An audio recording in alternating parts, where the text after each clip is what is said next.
¿Qué tal? Buenos días.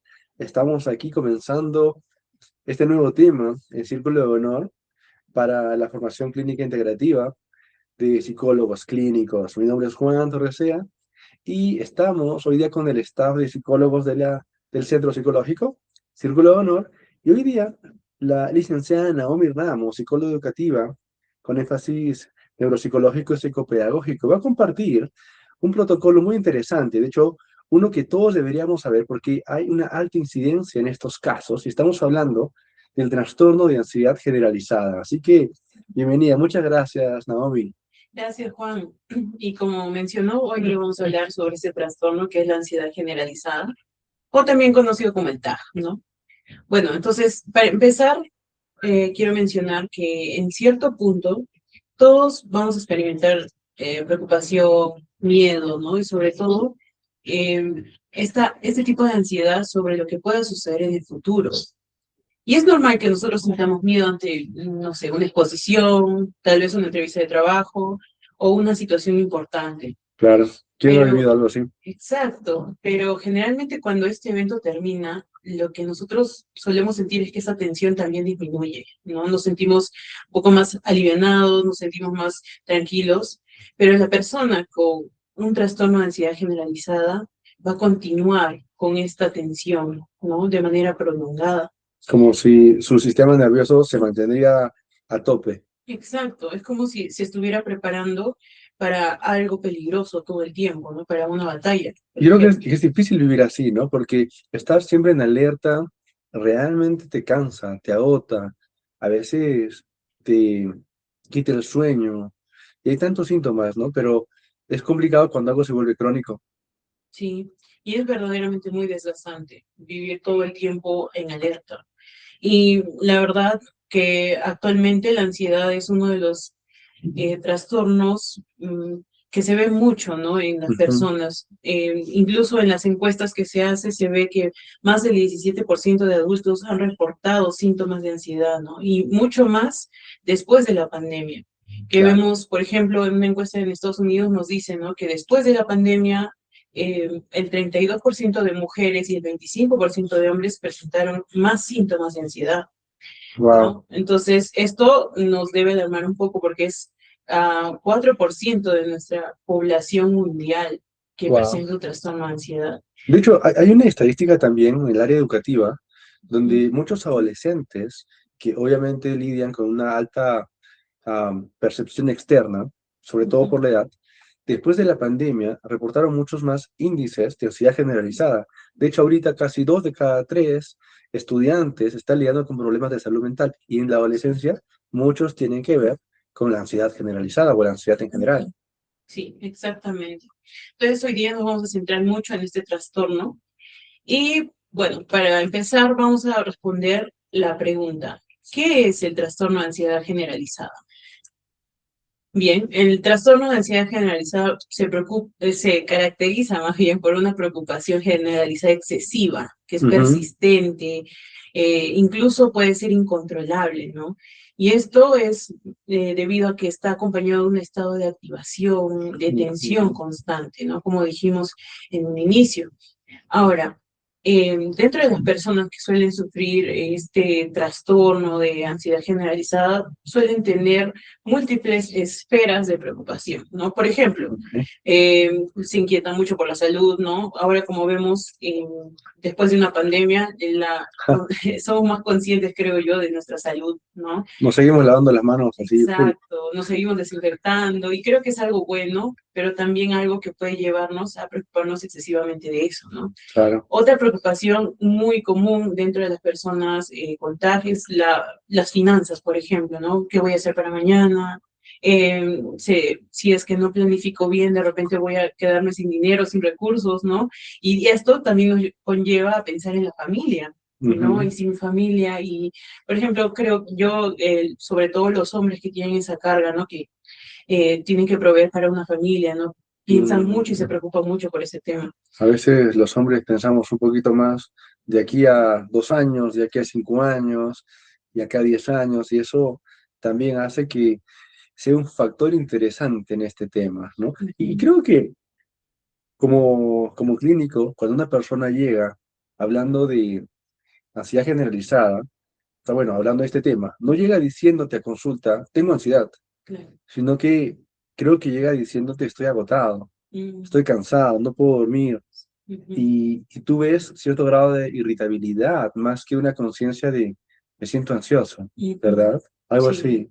sí, es verdad. Y bueno, dentro de esto también creo algo que influye bastante es el trabajo, ¿no? Y el ambiente de trabajo que tenemos. ¿Cierto? Y esto suele ser también una de las esferas de preocupación que solemos tener, ¿no?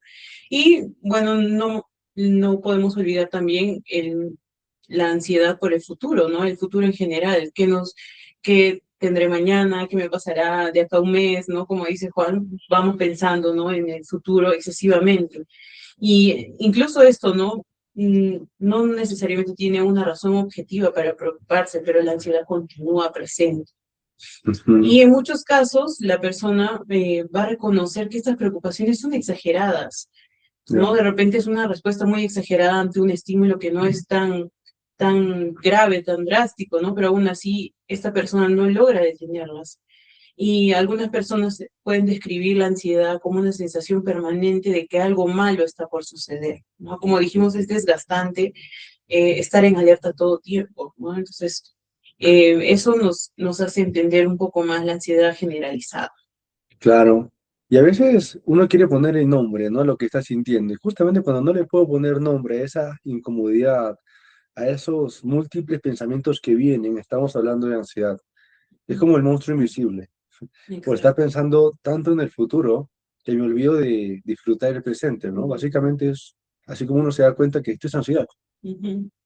Sí, y bueno, dentro de lo que vamos a ver ahora, que son los síntomas, estamos hablando mucho de eso, ¿no? Por ejemplo, vamos a separar estos principales síntomas a dos niveles, ¿no? Al nivel emocional y cognitivo, ¿no? Que podemos encontrar, por ejemplo, lo que es la preocupación constante, la dificultad para controlar los pensamientos ansiosos, ¿no? Como les digo, la persona sabe Ujú, que es una respuesta exagerada, pero aún así sigue teniendo, ¿no? Esos pensamientos ansiosos.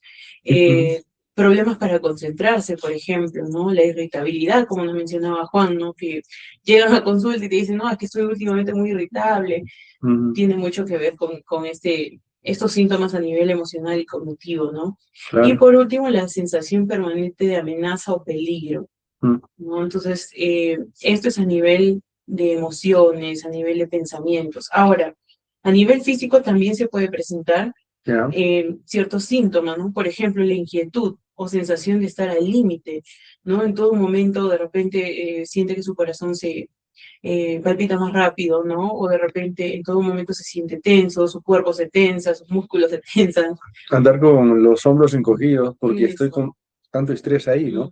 O quizás puede ser el estar constantemente con las manos sudorosas. eso también. Y eso tiene que ver mucho con esto que es la ansiedad, ¿no? Ahora, también viene lo que son los dolores de cabeza, ¿no? Ujú, A veces lo dejamos pasar y decimos, no, debe ser porque estoy muy estresado, ¿no? Pero también puede ser un signo, un síntoma, ¿no? La ujú. fatiga o sobresaltarse fácilmente, ¿no? Y también las diversas manifestaciones corporales que están relacionadas también con el estrés, ¿no? Y la activación fisiológica.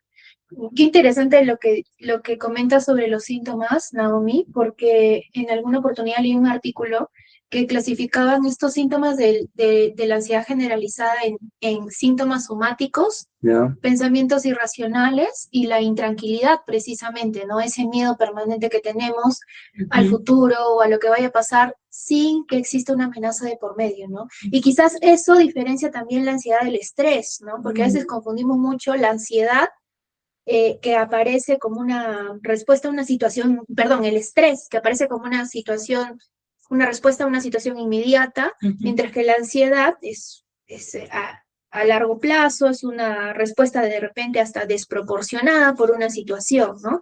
Entonces, es importante aprender a diferenciar estos síntomas somáticos, cognitivos de la ansiedad y también a diferenciar el estrés. Ujú, Totalmente. De hecho, es natural tener ansiedad en la vida, si no, no estaría atento con esto de lucha-huida, ¿no? Pero lo que no es normal es vivir crónicamente ansioso o que ujú, constantemente me sienta abrumado. Por ejemplo, claro, a uno le puede costar dormir, conciliar el sueño, pero que me cueste más de 30 minutos ya es clínico, o que me despierte 4 de la mañana, 3 y no puedo volver a dormir todos los días, es un síntoma de ansiedad, ¿no? Y hay cosas tan comunes que a veces uno dice, esto es normal, que me duelen las muñecas o que me duele la espalda baja. El normalizarlo en sí es un factor demasiado preocupante porque vemos que muchas personas hoy por hoy lo normalizamos. Me duele la cabeza, uno, tema del sol, dos, preocupación, y lo normalizamos, cuando no tendríamos que tal vez alertarnos y decir, pero ¿por qué está durando con tanta frecuencia? ¿O por qué sigo con esto a pesar que ya lo he solucionado tal vez algún problema, ¿no? Que ya tengo, pero Claro, hacemos. es interesante eso, sí. Vivimos en una sociedad que ha normalizado muchas cosas que realmente son cosas que podemos prestar atención para sentirnos mejor, ¿sí?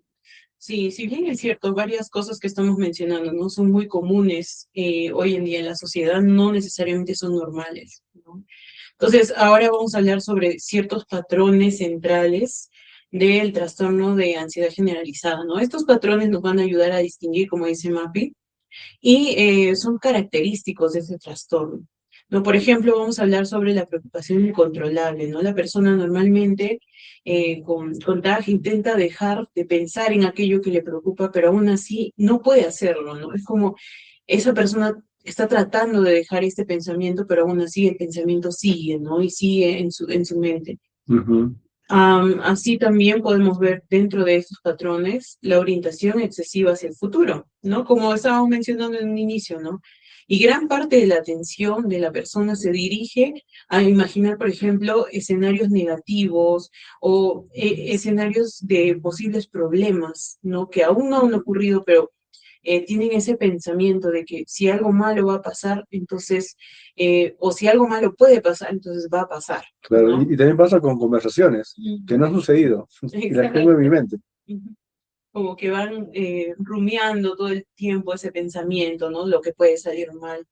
Y eso tiene que ver mucho con lo que son los sesgos cognitivos negativos, ¿no?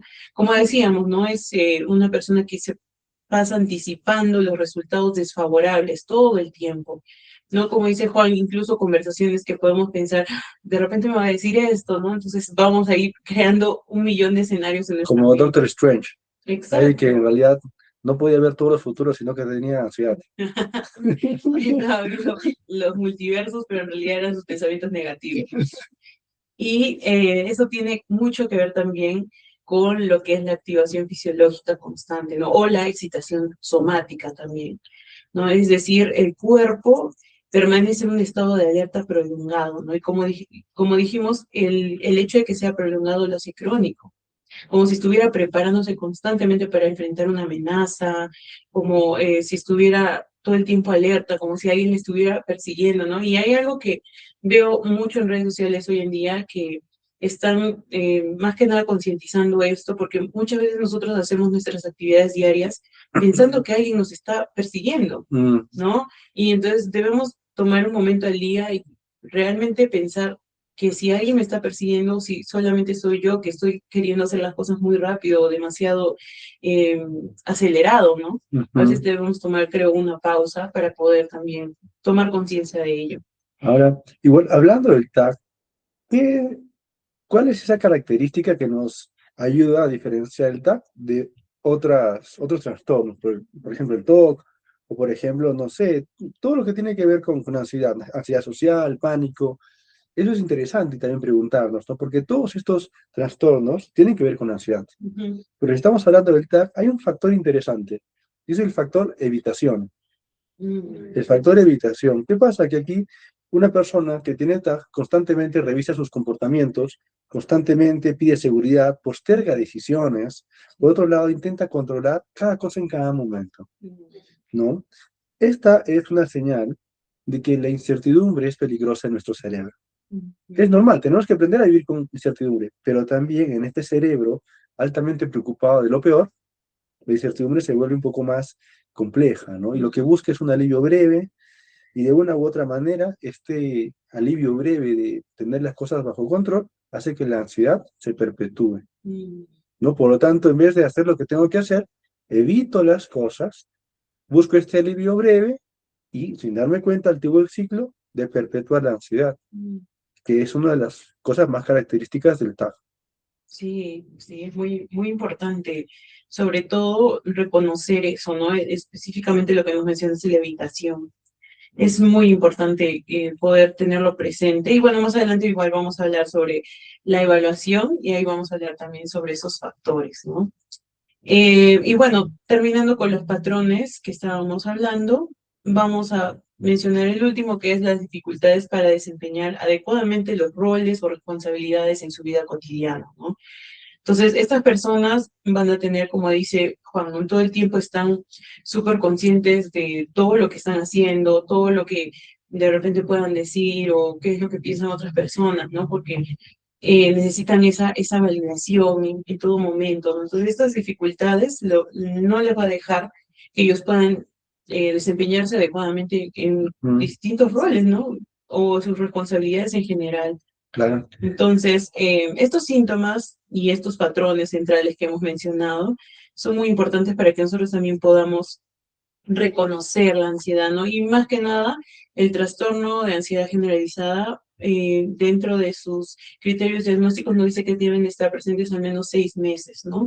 Y la mayoría de los días, para que nosotros podamos determinar. Ujú, ujú. Y Claro, también hay que mencionar que no solamente ver si es que hay ansiedad. Para nosotros hablar de TAC, tenemos que asegurarnos que la ansiedad es el patrón principal, no mm, una consecuencia de. ujú, Ujú. ¿Qué otros síntomas dirían que existe una consecuencia de? Como por ejemplo, para entender Por tu pregunta. ejemplo, si la preocupación es excesiva, Ujú. pero es algo que el paciente puede solucionarlo, ¿no? Y que se puede, en una sola sesión podemos marcar hábitos para que solucione. Ya, Entonces, eso ya no sería una ansiedad, ya no sería consecuencia de esta preocupación. ya capté la pregunta. Por ejemplo, yo tengo harta carga laboral, ¿Ya? tengo 2, 3 hijos, y dentro de todo esto yo me siento cargado, me siento un poco agotado. Y también, pues, justamente mis pensamientos comienzan a correr.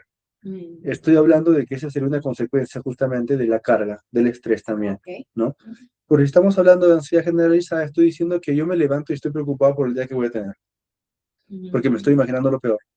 Y no está pasando hoy día, sino que ya es un patrón, que lo primero que pasa en mi día es, tengo miedo a ver qué cosas nuevas hoy día enfrentaré. mm, ¿No? Estamos hablando ahí que ahí es el punto clave, el meollo del asunto. ujú.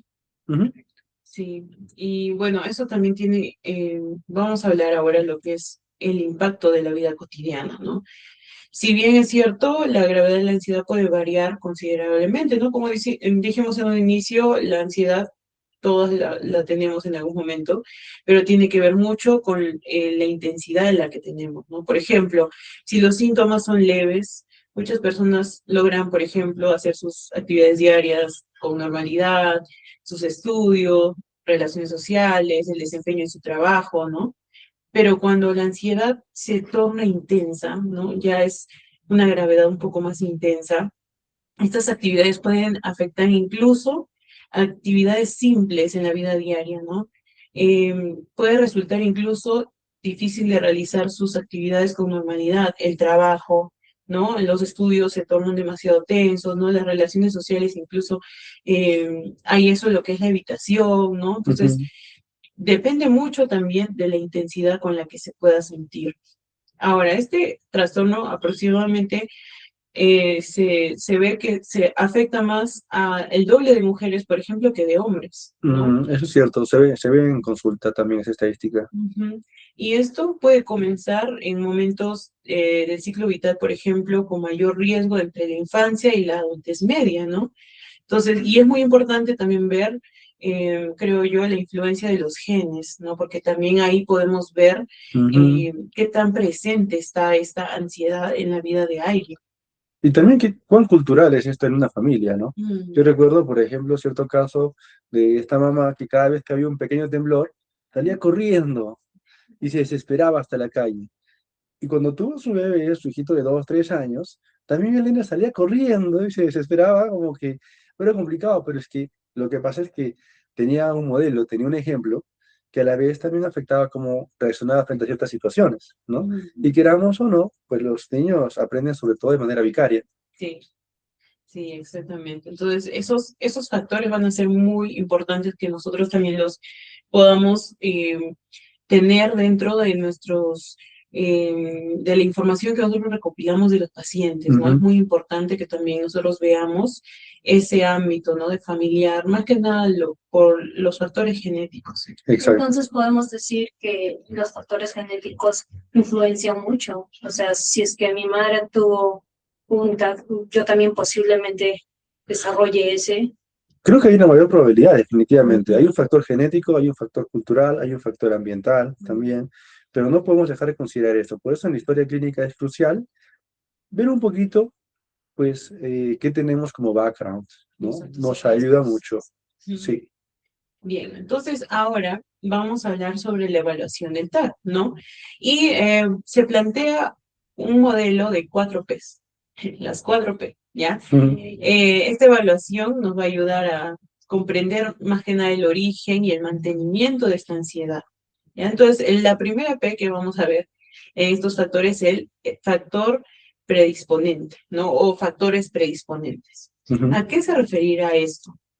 Nos dice que son aquellos elementos que aumentan la vulnerabilidad de una persona a desarrollar ansiedad, ¿no? Y acá viene mucho lo que estábamos hablando hace un momento, ¿no? Los factores genéticos, los antecedentes familiares, las características temperamentales y también las experiencias tempranas de vida, ¿no?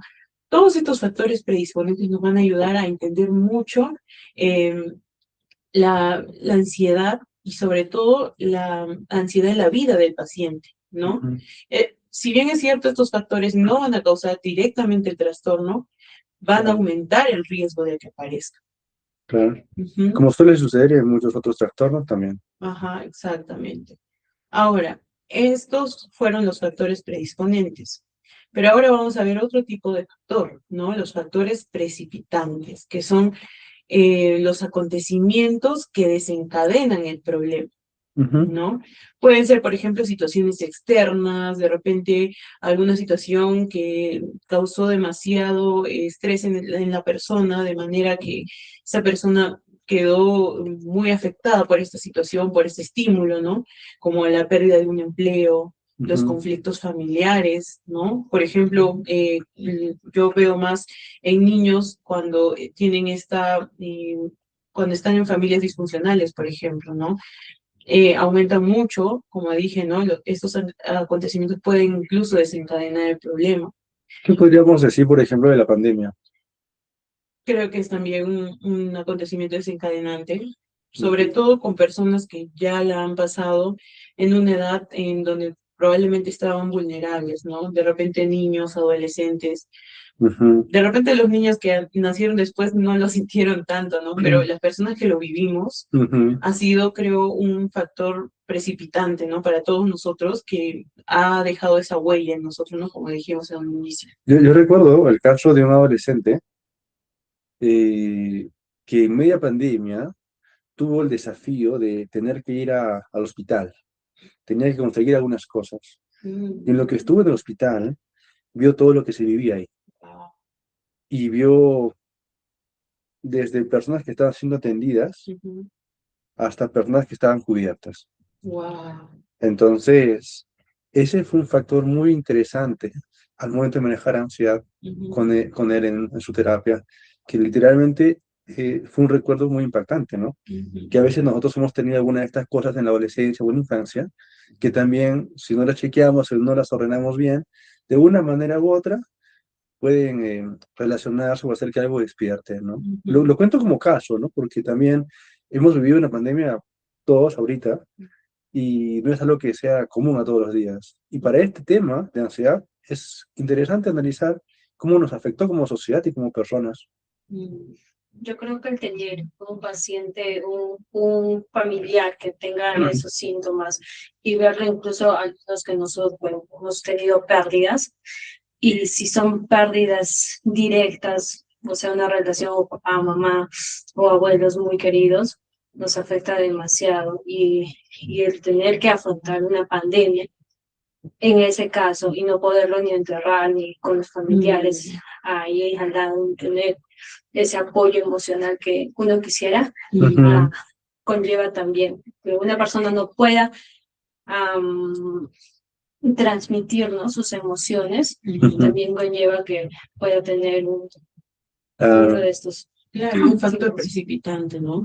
Claro. Sí. En este punto podríamos decir que un factor predisponente aumenta la vulnerabilidad a la ansiedad, ¿no? ujú. Y el factor precipitante ya puede desencadenar, ¿no? El Sí. inicio de los síntomas. Exacto, es como que un break point, ¿no?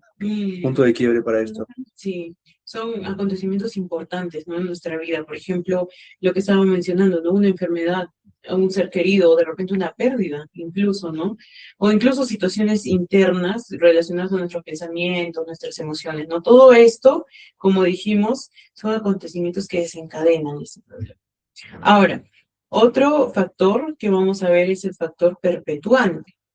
Ahora vamos, ya no es la vulnerabilidad, ya no es algo que desencadena, sino es algo que perpetúa, ¿no? O sea, por ejemplo, son aquellos acontecimientos que mantienen la ansiedad, ¿no? Una vez que ya se ha desarrollado. Por ejemplo, de repente las interpretaciones negativas, ¿no? O todo el tiempo estar creando escenarios negativos en nuestra mente, ¿no? Son factores que van a mantener esta ansiedad o Ujú. incluso algunos comportamientos que aunque parezcan que les van a ayudar a la persona a corto plazo, terminan reforzando el problema, ¿no? Claro, ¿Nos podrías dar un ejemplo de esto, por ejemplo, Juan? sí, claro. Creo que uno de los factores más pervertidos es el hábito de aislarme, Claro. el hábito de mm, tratar mis problemas yo solo Mm, y nunca pedir ayuda. Entonces ese puede ser un ejemplo. Básicamente es, ¿qué hace la persona luego de que siente ansiedad? mm, Que imagínate que yo tengo ansiedad y lo manejo tomando o lo mm, manejo con un cigarro. mm, Entonces lo que estoy haciendo de una manera u otra es adoptando un hábito que en vez de ayudarme a salir, va a hacer que esto se perpetúe. mm. Claro, sí, la evitación es algo que realmente creo que es algo que afecta bastante porque las personas, así como dices, ¿no? Como que temieran pedir ayuda, ¿no? O incluso creo que un pensamiento muy recurrente es, no quiero molestar a otros con lo que siento, o no quiero molestar a otros con lo que estoy llevando, ¿no? Entonces, Ujú. ese pensamiento, ese patrón de evitación que podemos presentar de repente va a mantener esta ansiedad, ¿no? Y ahora, O puede ser algo muy común, ¿no? Tengo nervios, estoy ansioso y le escribo a mi pareja a ver qué tal, que si está todo bien, si me puede confirmar que está todo bien, y luego siempre me cuida. Y luego como que cada vez que estoy ansioso la necesito y luego pongo ese tema de dependencia también. mm, O puede ser con un niño con su mamá, no, o sea, y se forma esa dinámica, ¿no? Donde busco alivio inmediato, pero no afronto realmente esto como debe ser. mm, ¿Y qué hacer cuando tengo miedo de pedir ayuda?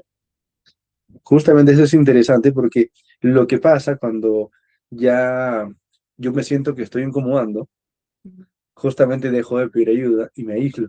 exacto, Lo que necesito ahí es ayuda profesional, es mm, decir, ayuda de alguien que realmente pueda guiarme, no como para darme soporte emocional solamente, sino para darme herramientas para trabajar yo solo. exacto, sí.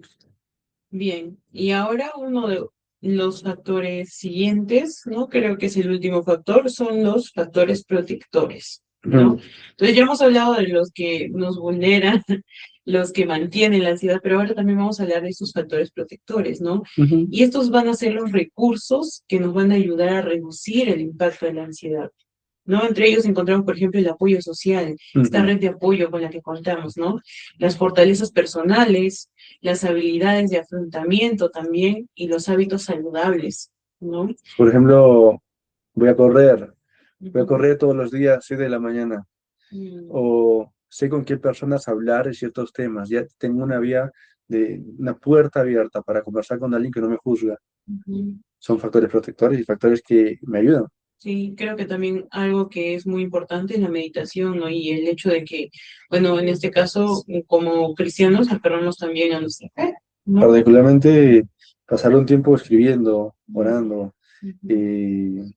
a solas, respirando. Hacer un devocional. Genial, genial. Sí, y estos factores, estos recursos, ¿no? En el trabajo clínico no solamente va a buscar reducir los factores de riesgo, ¿no? Sino también que podamos fortalecer estos recursos protectores, ¿no? Como dijo Juan, el hecho de que en terapia también busquemos darles herramientas, ¿no? Para que ellos puedan cambiar, pero también fortalecer estos recursos protectores, ¿no? Ayudarlos a tener esa red de apoyo, a que ellos también puedan fortalecerse personalmente en sus habilidades, por ejemplo, de afrontamiento, estos hábitos saludables, ¿no? Poder recomendarles, por ejemplo, el ejercicio o tomar agua, ¿no? Son cosas que son muy importantes también para poder reducir el impacto de la ansiedad. De hecho, debe ser algo prioritario en terapia que nosotros trabajemos para que el contexto de la persona le ayude más a estar bien que a estar mal. Porque sin darnos cuenta, a veces nos rodeamos de tantas cosas que es más fácil que estemos mal, Ujú. que nuestra salud mental empeore. Pero si cuidamos nuestro contexto, decidimos ciertos hábitos, nos juntamos con cierta clase de personas, es más probable que estemos bien, aunque tengamos una crisis, una situación complicada. La importancia de saber con qué personas nos rodeamos, seleccionar bien a nuestras amistades, Ujú. va a influenciar en nuestro bienestar en sí. ¿Cierto? Ujú.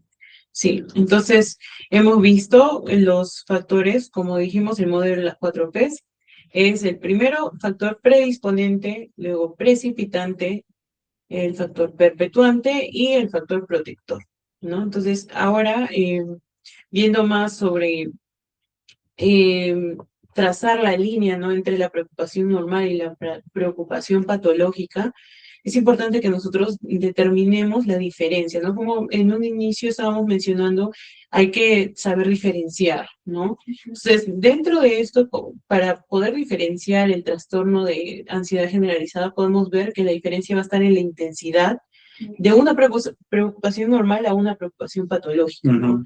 La frecuencia también, ¿no? Si de repente esta preocupación normal es en una frecuencia normal o una preocupación patológica que es más recurrente, ¿no? La duración de esta preocupación y el impacto de estas preocupaciones sobre el funcionamiento cotidiano, ¿no? Entonces, estos, más que nada estos factores nos van a ayudar, ¿no? La intensidad, frecuencia, duración y el impacto en nuestra vida cotidiana. Ujú. Y bueno, dentro de nuestras herramientas para la detección de la ansiedad tenemos, por ejemplo, los instrumentos más utilizados como el GAT-7, ¿no? Ese cuestionario Ujú. que tiene preguntas que evalúa los síntomas dentro de las últimas 2 semanas y nos va a ayudar bastante a poder determinar si tenemos realmente ansiedad, ¿no? Y otra prueba que es, creo, una de las más, que podemos también encontrar es la prueba de autoevaluación del TAC, ¿no? Y está diseñada para las personas que quieren reconocer síntomas o de repente discutirlos posteriormente con un profesional, ¿no? Sobre la salud mental Ujú. y para que ellos también puedan recordar que estas herramientas nos pueden ayudar, sí, a detectar de repente ciertos signos, ciertos síntomas, pero es muy importante que nosotros podamos contar con una ayuda profesional, una evaluación clínica completa, ¿no? Con un profesional. Claro, de hecho, bueno, ya como clínicos, el TAG, perdón, el GAT-7 es una buena herramienta porque es un cuestionario de 2 minutos que nos ayuda a saber si el paciente está avanzando, está manteniéndose o está retrocediendo en la terapia.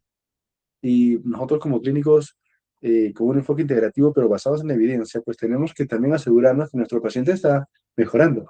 Mm, Y reconocer estos síntomas es muy bueno. El TAG nos ayuda, el Hamilton también de ansiedad nos ayuda como herramientas de evaluación. ujú. Y bien, entonces, para cerrar este podcast, vamos a terminar diciendo, ¿no? Que el trastorno de ansiedad generalizada, si bien es cierto, es una de las condiciones de salud mental más comunes, como dijimos, también es una de las más complejas de identificar, ¿no? Porque como mencionó Juan, la ansiedad está en varios trastornos, Ujú. pero en específico el trastorno de ansiedad generalizada, como hemos visto, tiene ciertos factores importantes para poder reconocerlo, ¿no?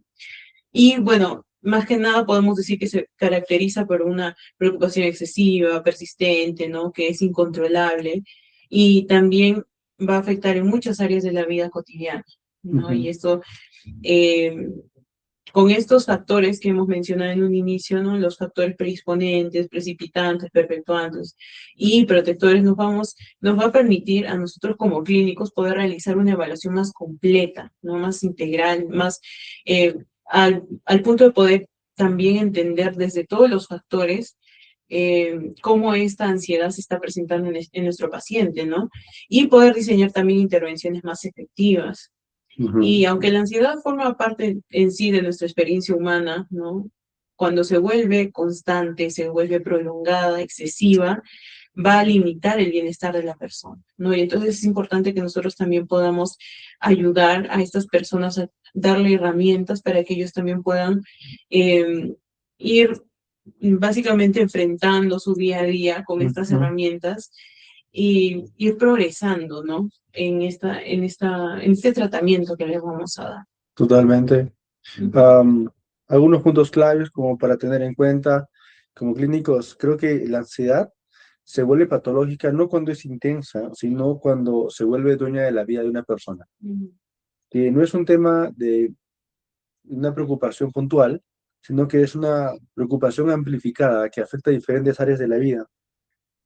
Podemos decir también que el problema no es preocuparse, el problema es no soltar la preocupación, y es ahí donde diferenciamos este tema. Y también es importante aprender a reconocer las señales de nuestro cuerpo, pues porque luego esto se vuelve algo que lo normalizamos, pero que si nosotros somos conscientes, podemos prevenir mucho en cuanto a salud mental, en cuanto a salud física en general, ¿verdad? Sí, yo creo que podríamos añadirle a esto la intolerancia a la incertidumbre que tienen las personas, ¿no? Como un elemento central, porque muchas personas con TAG experimentan una necesidad constante de anticiparse, ¿no? O controlar posibles problemas futuros, ¿no?